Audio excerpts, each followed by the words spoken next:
demandais toujours au Saint-Esprit de Dieu, si ce n'est pas lui, qu'il s'écarte, qu'il aille loin de moi. Mais toutefois, quand je prie, bon, je ne sais pas, quand j'ai vu l'interprétation des sons, j'ai dit, bon, peut-être qu'il y a encore quelque chose de caché ou que je ne sais pas. Voilà pourquoi j'ai voulu appeler pour savoir encore plus. Oh, ma soeur.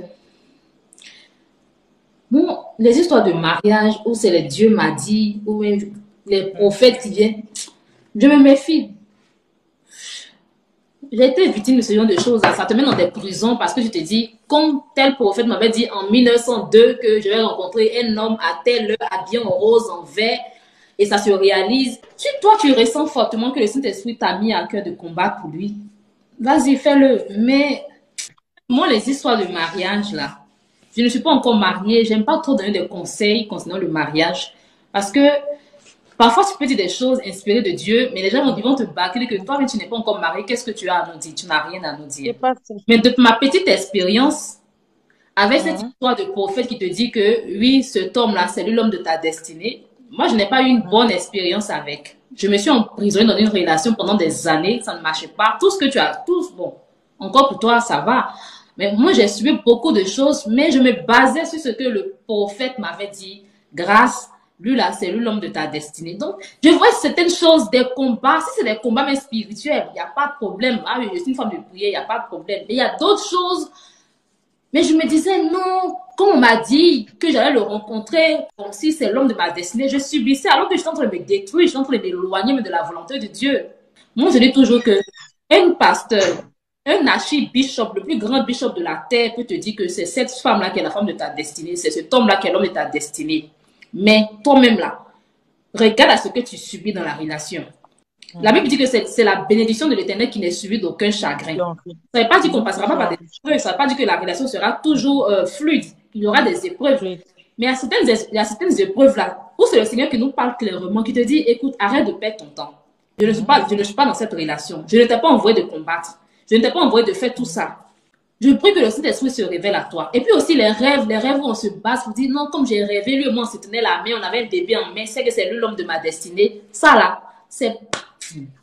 Le diable voit que tu es déjà dans une relation pour te blaguer, pour te mettre dans la souffrance. Il va te faire des rêves où tu es avec le gars dans une belle maison. Voici le bébé, il vient, il fait à manger. Chérie, viens. Tu feras ce genre de rêve là.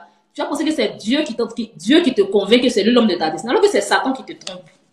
Donc, pasteur, c'est vrai, tu as reçu ta prophétie en 1900 combien, mais toi, mais regarde à ce que tu subis dans la relation. Est-ce que le frère, tu sens que c'est quelqu'un qui te soutient dans ta destinée? Est-ce que c'est un homme qui est passionné de Jésus? Parce qu'un homme qui n'est pas passionné de Jésus, là, il ne va jamais te rendre heureuse.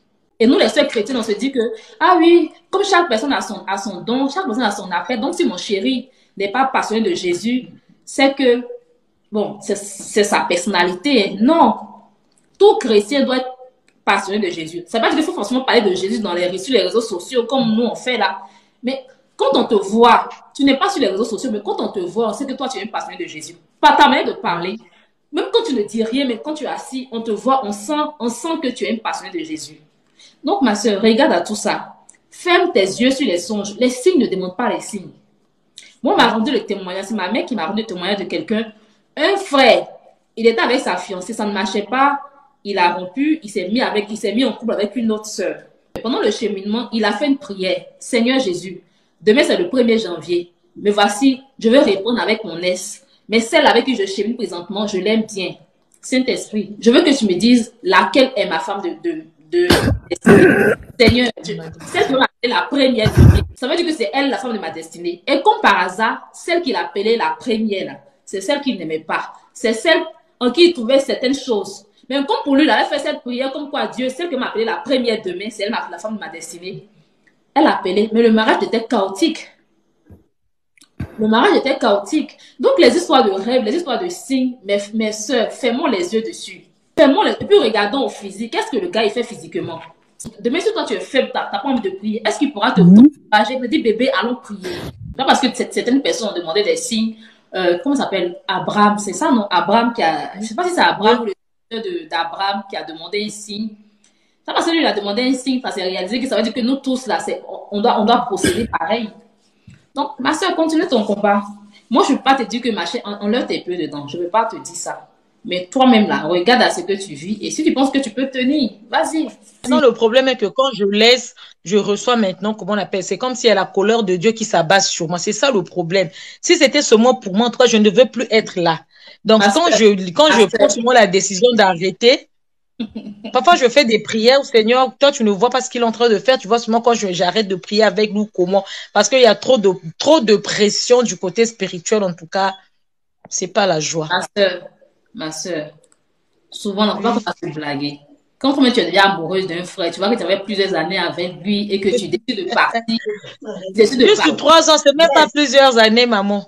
Juste 3 ans, pas plusieurs années. 3 ans, tu aurais pu faire un enfant. Après, tu as l'impression que Dieu te dit, hey, c'est toi qui dois les soutenir. Souvent, le diable fait ça aussi. Souvent, le diable fait ça aussi. Depuis ma petite expérience, les histoires de mariage songent. C'est moi, je dois le soutenir. C'est l'homme de ma destinée. Écoutez, un homme peut être un homme. Dieu peut dire que c'est celui-là que j'ai prévu pour toi. C'est celui-là c'est avec lui que je veux que tu manifestes pleinement ta destinée. Mais si cet homme-là, pendant la marche, il a certains comportements, Dieu, il est libre de l'enlever. Dieu avait sûr. C'est ça ma prière, c'est ce que je demande. Dieu avait dit à Moïse, Moïse, c'est toi qui conduiras Israël à Canaan. Mais Moïse, il a commencé à faire ses crises de colère. Dieu l'a changé. Pourtant, depuis longtemps, c'était écrit que c'était Moïse qui devait conduire le peuple à Canaan. On a remplacé par Josué. Dieu peut dire que c'est celui-là qui est l'homme de ta destinée. Mais si en chemin, le gars, il fait bizarre, il a des comportements qui ne sont pas conformes à la parole de Dieu. Souvent, Dieu nous met à cœur de le balayer. Dieu nous met à cœur. Mais on se dit que non, comme je suis une chrétienne, bon, on va s'arrêter, ma chérie. Dieu se révèle. D'accord. Ferme tes pulsions, ferme tes sensations, sois libre, ne pense pas à lui et puis demande à Dieu de se révéler à toi. Pas du tout. Parce que tant que tu auras de l'amour pour lui, tu vas regarder peut-être à certaines choses. Ah oui, je le soutiens spirituellement. Ah oui, j'ai reçu cette prophétie qui date de tel homme. La prophétie était tellement exacte. Tant que tu vas regarder à ça là, Dieu ne pourra pas te parler. Ou même s'il te parle, tu ne sauras pas que c'est lui qui te parle. Donc, en conclusion, laisse le Seigneur se révéler à toi. Moi, je n'ai vraiment pas grand chose à te dire concernant ça. Merci. Je suis désolée. Si c'est les sons, les modélisations, oui, j'aime bien ça. Mais côté mariage, là, le Saint-Esprit souvent n'est pas dans les sensations. Parfois, on se dit que quand je suis quelque part, si je ne ressens pas quelque chose, c'est que le Saint-Esprit n'est pas là. Non, c'est pas ça. Là, je ne parle pas forcément de toi, ma soeur. Tu as dit que toi, quand tu te mets sur un live et que si rien ne clignote en toi, c'est que, bon, peut-être le Saint-Esprit n'est pas là. Souvent, le Saint-Esprit peut être présent, mais tu ne vas rien sentir. Tu n'auras pas de pulsion, mais il est là. Donc, fais attention à ce que tu ressens, à la colère de Dieu que tu ressens quand tu ne soutiens pas telle personne. Fais attention à ça aussi, parce que le diable peut se jouer de ça.